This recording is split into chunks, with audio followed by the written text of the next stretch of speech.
Hello everyone, welcome to நற்பவி சமையல். இன்றைக்கி carrot halwa எப்படி செய்யலாங்கிறத பார்க்கலாம். ஒரு பாத்திரத்தில் 3 ஸ்பூன் நெய் ஊற்றிக்கோங்க. 1 டேபிள் ஸ்பூன் முந்திரியை செவக்க வறுத்துக்கணும்.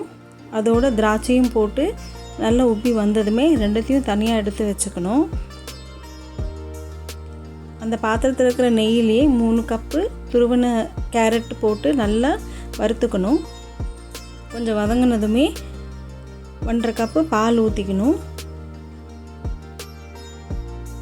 இப்போ அந்த கேரட் அந்த பால்லையே நல்லா வேகணும்.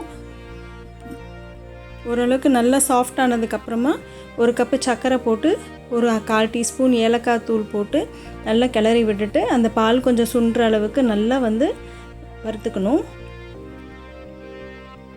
இது நல்லா வெந்ததுக்கப்புறமா ஒரு 2 ஸ்பூன் நெய், வறுத்து வச்சுருக்கிற முந்திரி திராட்சையை போட்டு கிளறி விட்டு இறக்கிட்டிங்கன்னா கேரட் அல்வா ரெடி.